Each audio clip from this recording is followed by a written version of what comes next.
घर की बहू खुले आंगन में हलवाई चूल्हे पर पसीने पसीने होकर पूरी सब्जी बनाने में भिड़ी थी।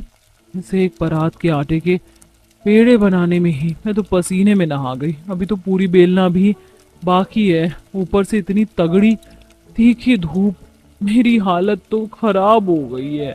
गुस्से में लाल पीली पाखी पूरी तल रही थी कि तभी पति 50 किलो आलू का कट्टा रख जाता है।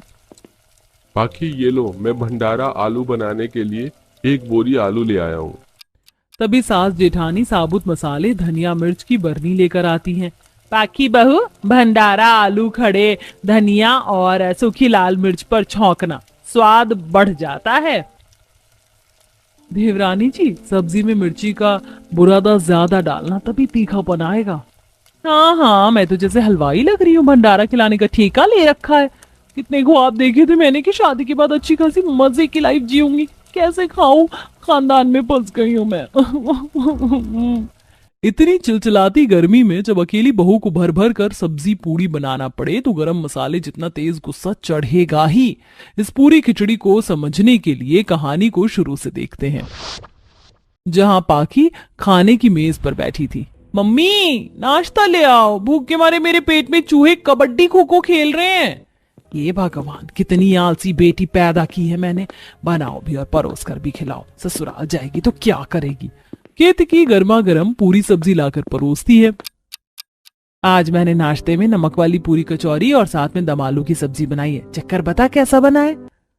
माँ, नाश्ते में इतना ऑयली खाना कौन खाता है? इस पूरी सब्जी में कितना तेल तैर रहा है। बंदर क्या जाने अदरक का स्वाद। रोजाना तो रोटी सब्जी खाती है, कभी कभार खाना बदल कर खाना चाहिए।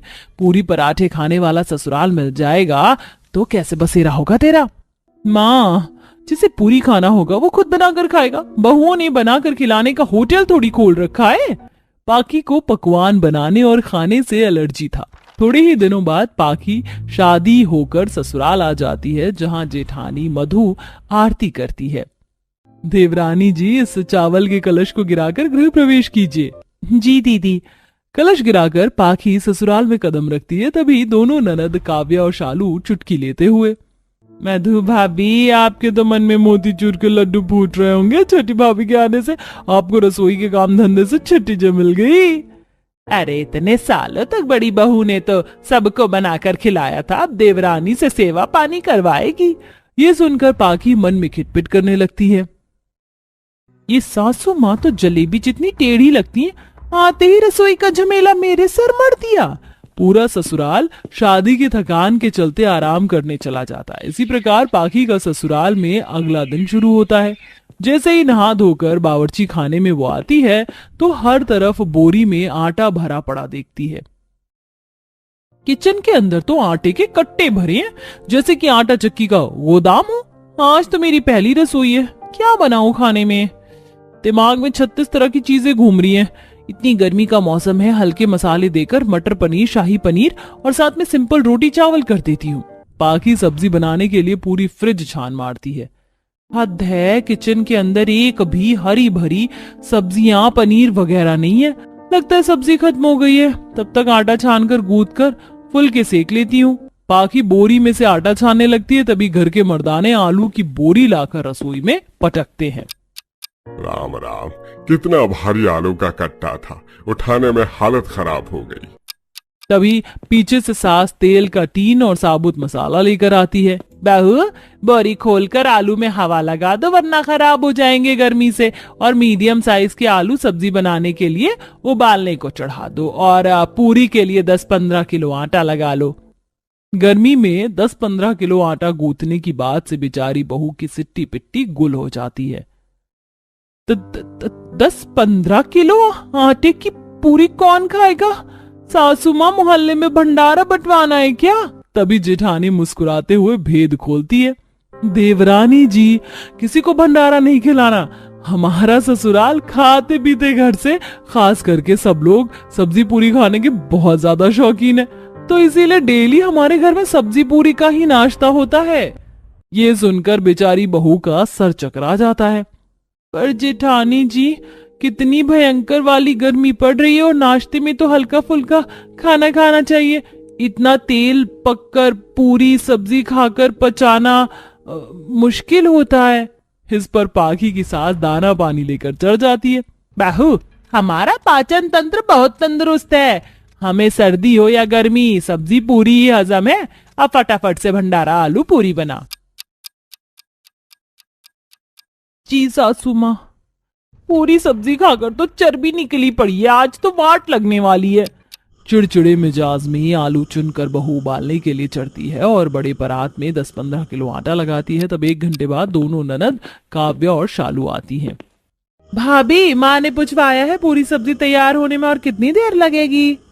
शालू, इतनी सारी पूरी सब्जी बनाना खिलवाड़ थोड़ी है, जरा तुम दोनों आलू छील दो और पूरी की लोई करवा दो। गर्मी से तपती रसोई का हाल देखकर दोनों ननद नौटंकी चालू करती हैं। भाभी, मुझे तो बिल्कुल भी गर्मी बर्दाश्त नहीं है, काव्या से करवा लो मदद। अरे, मैंने कोई पूरी बनाने में पीएचडी थोड़े कर रखी है, भाभी आप बना लो। काम की ना काज की, दुश्मन अनाज की, दोनों की बस भुक्कड़ के जैसे टूसना आता है। कम से कम मिक्सर तो बता दो, सब्जी के लिए मसाला पीसना है। अब भाभी, हमारे घर में मिक्सर नहीं है, सिलबट्टे पर मसाला पीस कर डलता है। खुंदक खाते हुए गुस्से में लाल पीली होकर बहू मिर्च मसाला पीसती है, जिससे दोनों हाथ लाल हो जाते हैं और कई बार पूरी तलते हुए छींटे पड़ जाते हैं। अरे बहू, कौन सी बीरबल की खिचड़ी बना रही है? अभी तक तेरी पूरी सब्जी नहीं बनी। सबको भूख लगी है, जल्दी लिया, इतने में तो पूरे खानदान को गरम गरम पूरी छान कर खिला देती मैं। भैंस की आंख, बस बैठे बैठे भाषण जानने को कह दो। एक तो इतना पूरी सब्जी बनाकर मेरा पूरा शरीर चिपचिप कर रहा है। पसीने पसीने होकर बहू सबको परोस कर खिलाती है। वाह बहू, एकदम हलवाइयों के जैसा दम दम भंडारा आलू की सब्जी पूरी बनाया है तुमने। चाची, मेरी प्लेट की पूरी खत्म हो गई है, और डाल दो। रूही, अभी तो मैं तुम्हें इतनी सारी पूरी दी थी, खा गई। इस घर में तो बच्चों की खुराक बड़ी जितनी है। बहू 2 पूरी डालती है, तभी रूही नखरे करती है। चाची, मुझे 2 नहीं 10-12 पूरी डाल दो, मैं खा लूंगी। भड़कते हुए बहू प्लेट भर देती है। देखते देखते डिनर बनाने का टाइम हो जाता है। इतना तेल वाला पूरी सब्जी खाकर मैं तो पेट भी नहीं भरा। कसम से अभी रुमाली रोटी सब्जी बनाती हूँ। बहू लिस्ट बनाकर ले आती है। अर्जुन जी, सफल डेयरी से 1 किलो चाप ले आइए, मैं सबके लिए डिनर में स्पेशली रुमाली रोटी और मलाई चाप बनाकर खिलाऊंगी। अरे बाकी फालतू के पैसे खर्च क्यों करना, अभी रसोई में आलू पड़ा तो है, आलू की सब्जी और पूरी बना लो। दोबारा से आलू? पूरे दिन में तो आपने खाए थे। बहू, तुझे बताया था ना कि पूरी सब्जी हमारे परिवार का खाना पानी है। हम देसी लोग हैं, मैं तेल में चुपड़ा खाना पसंद है। इस बार आलू की 2-3 किस्म की सब्जी बनाना, सूखे आलू, आलू दम और आलू कतली। जी माँ जी। बहू किचन में वापस लौट कर किलस कर बहुत सारा आटा लगाकर 3 तरह की सब्जी और पूरी बनाकर खिलाती है। भगवान जी, कैसे खाईलाल परिवार में फंस गई मैं। दिन रात पूरी सब्जी चर कर मेरा पारा चढ़ रखा है। इसी तरह अब पाखी को रोजाना अपने ससुराल वालों को गर्मी में भी पूरी सब्जी का ही नाश्ता करवाना पड़ता था। इसी तरह 2-3 हफ्ते गुजर जाते हैं। हे भगवान, कैसे कंजूस मक्खी चूस ससुराल में फंस गई हूँ। दिन रात आलू खाकर मैं तो बोर हो गई हूँ। हरी सब्जी रोटी खाने के लिए तरस के रह गई। तभी पूरी बनाते वक्त सिलेंडर खत्म हो जाता है। अच्छा हुआ, सिलेंडर समाप्त हो गया, अब खाओ पूरी सब्जी। सासू माँ, सिलेंडर खत्म हो गया है, पूरी सब्जी नहीं बन पाएगी। अरे बहू, एक निपुण गृहिणी इस तरह की बातें नहीं करती, निवारण ढूंढती है। चला। सास बहू कड़ी धूप में आंगन में आती हैं और वहां पर ईंट से हलवाइयों के जैसे चूल्हा बना देती हैं। चल अब झटपट से पूरी सब्जी बना ले। गैस खत्म होने के बावजूद भी एक दिन पूरी सब्जी बनाने से बेचारी बहू नहीं बचती। गरम गरम लू खाते हुए पूरी सब्जी बनाती है। एक तो इतनी तगड़ी हवा चल रही है, चूल्हा बुझ रहा है। मेरी जलेबी जितने टेढ़े ससुराल वाले ऐसे नहीं सुधरेंगे। इन जीभ के चटोरों को अब मजा चखाना पड़ेगा। बहू रसोई की पूरी मिर्च का बुरादा बनाकर सब्जी में डाल देती है, जिससे सब्जी का रंग लाल हो जाता है। जैसे ही पूरा परिवार उसे खाता है तो दोनों ननद नागिन डांस करने लगते हैं। ससुर के कान से धुआं निकल जाता है, सास की जुबान जल जाती है। हाय हाय करम जली नास पीटी, कितनी तीखी मिर्च मसाले डाले हैं, सब्जी में धुआं निकाल दिया। क्यों माँ जी, आपको तो तीखी मिर्चदार सब्जी पसंद है? लीजिए पतीला भरकर खाइए। जब से मैं शादी करके आई हूँ तब से नाक में दम करके रख दिया है, डेली डेली पूरी सब्जी बनवाकर। या तो आप लोग सादा खाना खाएंगे या मैं मायके चली। हलवाई लगवा लीजिए आप लोग।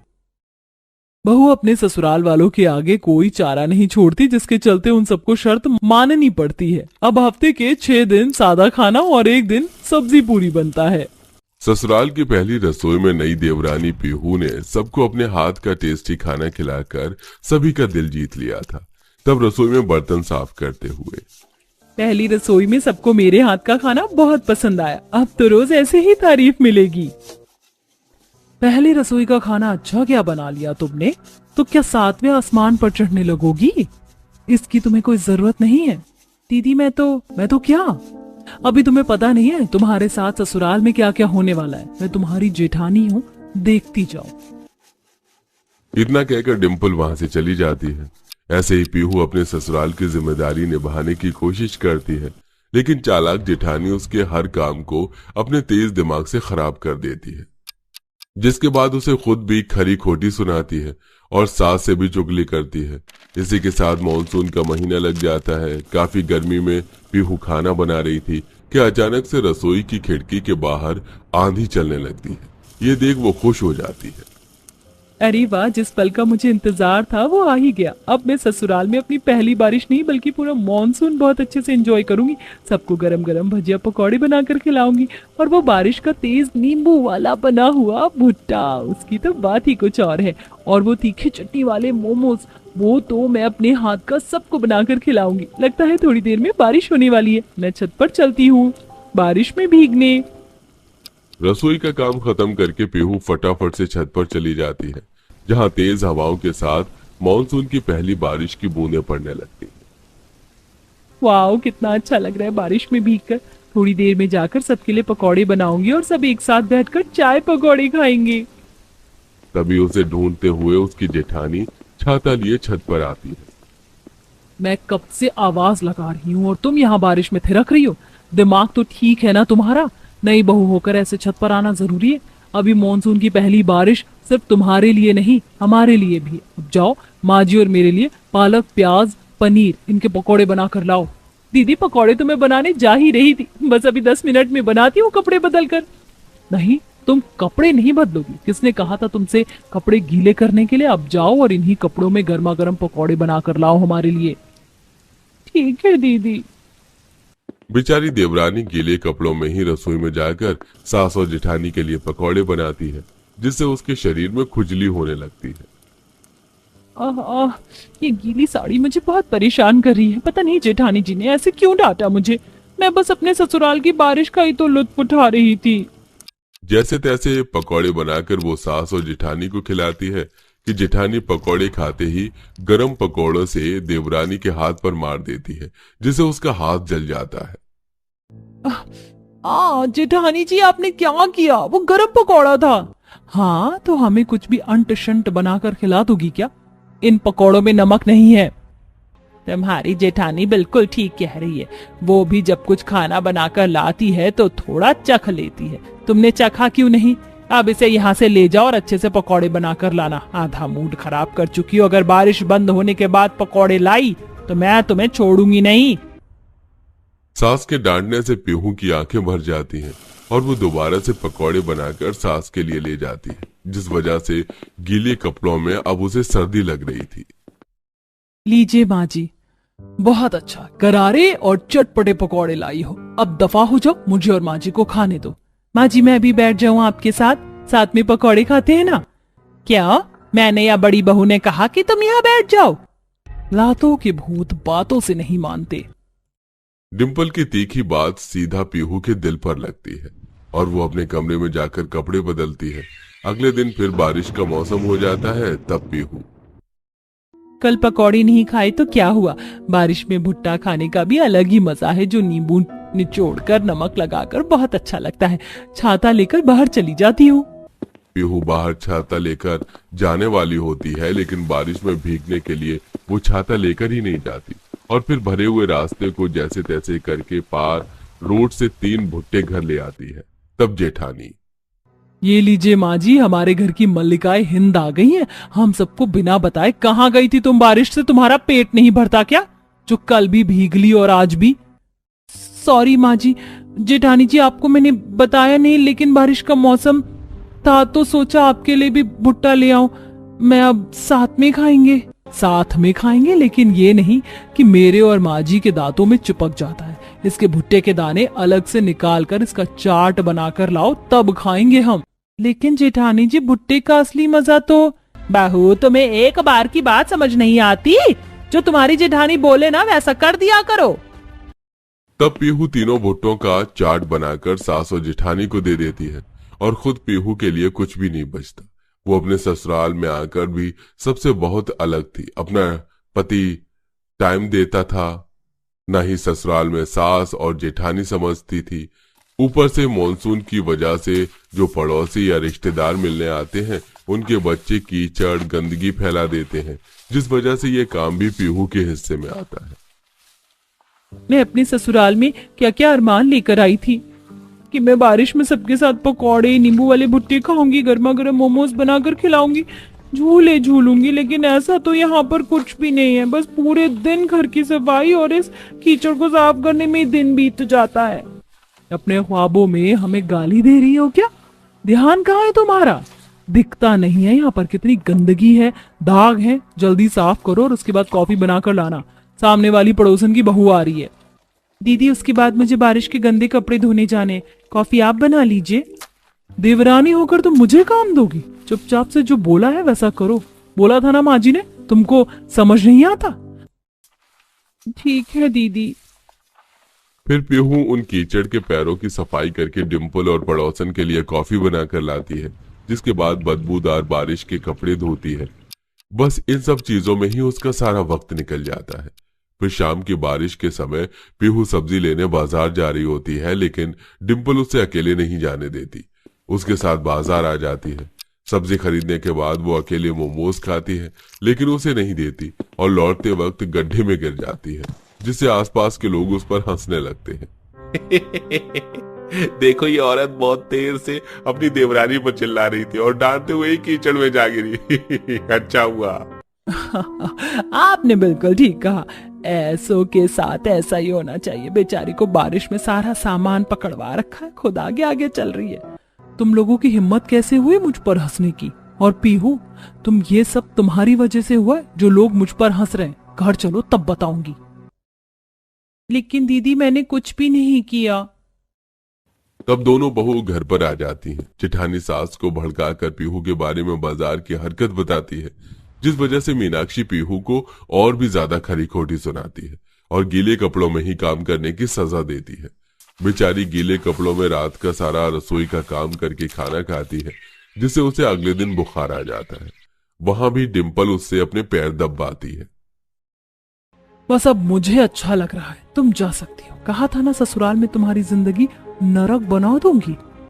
शाम को जेठानी अपने फ्रेंड्स के साथ बाहर घूमने जाती है, लेकिन लौटते वक्त उसकी गाड़ी खराब हो जाती है और पैदल चलने पर डिम्पल वहां भी किसी गड्ढे की वजह से टकराकर गिर जाती है, जिससे पत्थर सिर में लगता है। बहुत घंटे तक वो बारिश में यूं ही पड़ी रहती है। तब देवरानी को घर पर फिक्र होती है। हे भगवान, माँ जी ने कहा था जेठानी जी शाम को आ जाएंगी, लेकिन अब रात के 8 बज रहे। मुझे उन्हें ढूंढने के लिए जाना ही होगा। 4 घंटे से आज बारिश भी नहीं रुकी। खराब तबीयत में अभी पीहू टॉर्च लेकर उसे बारिश में ढूंढने निकल जाती है। तब उसे अपनी जेठानी मिल जाती है और फौरन उसे वो अस्पताल ले जाती है, जहां होश में आने के बाद उसके घर वाले भी वहां पहुंच जाते हैं। डॉक्टर, मैं यहाँ कैसे? आपकी देवरानी आपको यहाँ लेकर आई है। शायद आप 3-4 घंटे से बारिश में बेहोश पड़ी थी। अब आपका बुखार भी कम हो गया है। सच में आप बहुत किस्मत वाली हैं। क्या पीहू, तुमने मुझे बचाया? तुम मुझे क्यों ढूंढने निकली? मैं तो तुम्हें बहुत परेशान करती हूँ, उसके बाद भी तुमने मेरी रात में जान बचाई। मुझे माफ कर दो, मुझे अपनी गलती का एहसास हो गया है। दीदी, आप जैसी भी हो, मैं छोटी हूँ, मेरा फर्ज बनता है आपके लिए सब कुछ करना, और माफी मांगने की कोई जरूरत नहीं है। नहीं छोटी बहू, डिम्पल बहू अपनी जगह सही है और मैं भी तुझसे माफी मांगती हूँ क्योंकि मैंने तेरे साथ बराबर की नाइंसाफी की है। जबकि तू इतनी अच्छी है, घर का ख्याल रखती है और उल्टा हमने तुझे बारिश में भीगने नहीं दिया, ना अपने साथ बिठाकर पकौड़े या कुछ और खाने की चीज का लाभ उठाया। लेकिन अब हम साथ में एंजॉय करेंगे, बस तेरी जेठानी ठीक हो जाए। जी माँ जी।